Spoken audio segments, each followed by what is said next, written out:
pam, pam, pam.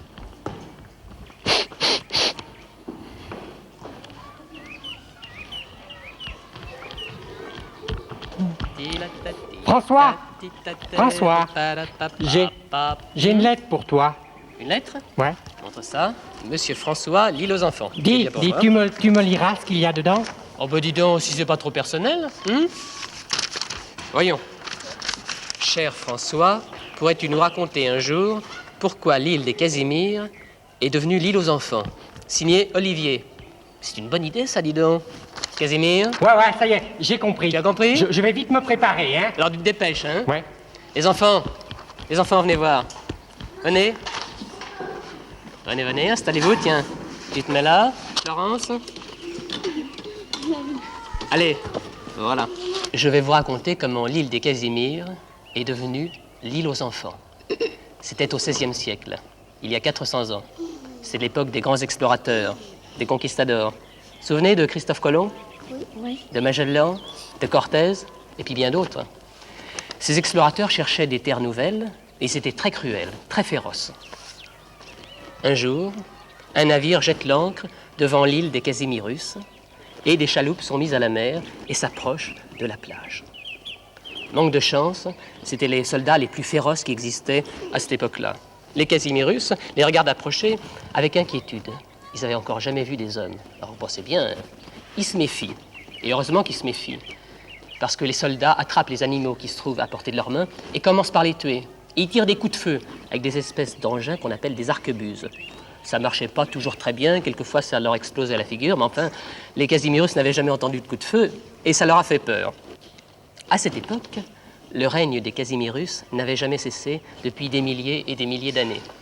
Est-ce que vous vous souvenez de Casimirus Ier, le roi qui avait chassé de l'île les féroces tyrannosaurus qui s'y trouvaient? Je vous l'avais raconté une fois, vous en souvenez?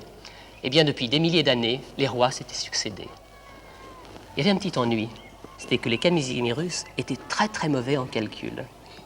Ils mélangeaient tous les numéros des rois.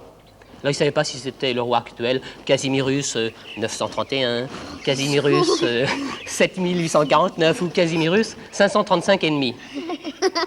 535 et demi, anomalie qu'on n'a jamais pu expliquer.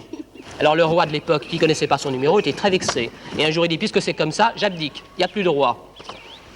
Et c'est à cette époque, à peu près, que les soldats sont arrivés.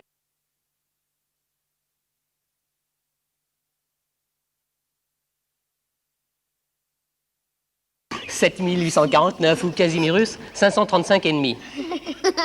535 et demi, anomalie qu'on n'a jamais pu expliquer. Alors le roi de l'époque, qui ne connaissait pas son numéro, était très vexé. Et un jour il dit, puisque c'est comme ça, j'abdique, il n'y a plus de roi.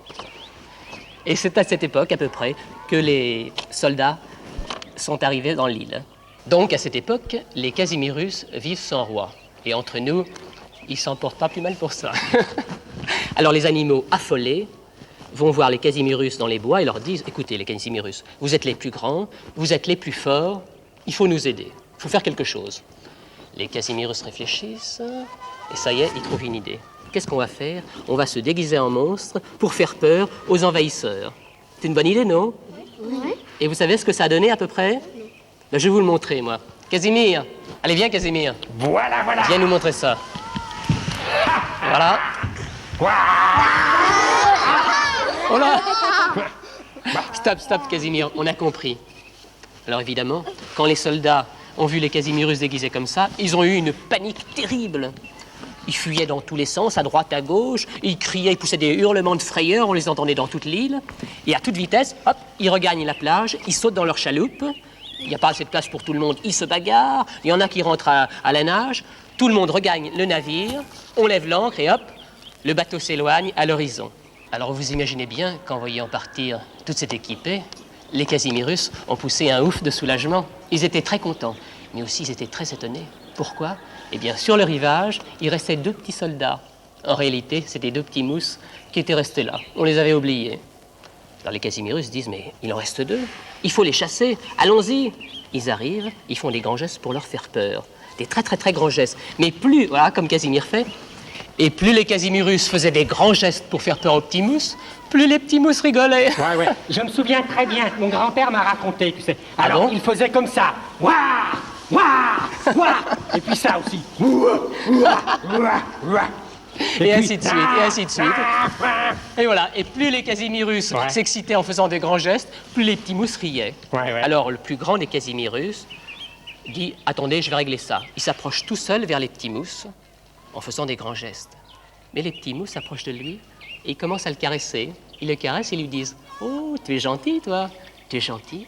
Tu es très gentil. » Casimirus, très très surpris, il n'avait encore jamais entendu parler le langage des hommes. Alors il répond « Gentil ? Gentil ?» Casimirus se met à sourire aussi. Les petits mousses se mettent à rire encore plus fort et le Casimirus rigole aussi à son tour et ils deviennent copains, ils deviennent amis. Alors, en leur honneur, les Casimirus organisent un merveilleux festin. On apporte le plat national des Casimirus à table. Et qu'est-ce que c'était ? C'était le gloubi. Vous savez ce que c'est que le gloubi ? Bien, le gloubi, c'est un mélange de confiture de fraises, de bananes écrasées et de chocolat. Le tout bien remué. Et les Casimirus en étaient absolument fous. N'est-ce pas, Casimir ? Délicieux. Extraordinaire. Les petits mousses goûtent ça, ils trouvent ça très bon. Mais pour remercier, ils disent... On va vous donner quelque chose, les Casimirus. Ils fouillent dans leur musette et le capitaine leur avait donné pour leur déjeuner des saucisses de Toulouse et de la moutarde. Il les offre aux Casimirus. Les Casimirus prennent ça, qu'est-ce que c'est que ce truc-là ? Qu'est-ce que c'est ? Ça n'a pas l'air très bon. On va le mélanger dans notre gloubi. Ils le mettent dans le gloubi, ils remuent le tout, ils goûtent et je trouve ça très très bon. Ils appellent ça le gloubi boulga et ça devient leur plat favori. Oui, mais c'est d'ailleurs toujours le mien, hein, le gloubi boulga. Je mange du gloubi boulga. Et je danse la samba. Tu te souviens, hein? Très très bien. Mais quelques jours plus tard, les navires de guerre reviennent en direction de l'île des Casimirus. Les barques sont mises à l'eau et les soldats débarquent sur la plage avec en tête le général. Le général voit les deux petits mousses et leur dit « Venez, venez, je viens vous sauver, je viens vous protéger et tous les monstres là, je vais les tuer. » Il y a les petits mousses qui disent « Mais pourquoi ?» Pas du tout, ce sont nos amis, ils sont très très gentils. Puis d'ailleurs, nous, on veut rester ici, on veut rester avec les Casimirus. Bon, dit le général, mais est-ce que je peux quand même faire quelque chose pour vous? Alors il y a les petits mousses qui disent, si vous avez à bord de la saucisse de Toulouse et de la moutarde, vous nous les apportez. Bien, dit le général, voilà. Et au moment de repartir, on entend une petite voix qui crie parmi l'équipage, et moi, est-ce que je peux rester aussi? Et les mousses qui disent, mais évidemment que tu peux rester. Ici, c'est fait pour tous les enfants sont les bienvenus. Alors dans tous les bateaux qui étaient là, il y avait pas mal d'enfants, de petits mousses. Ils sont tous restés sur l'île avec les Casimirus.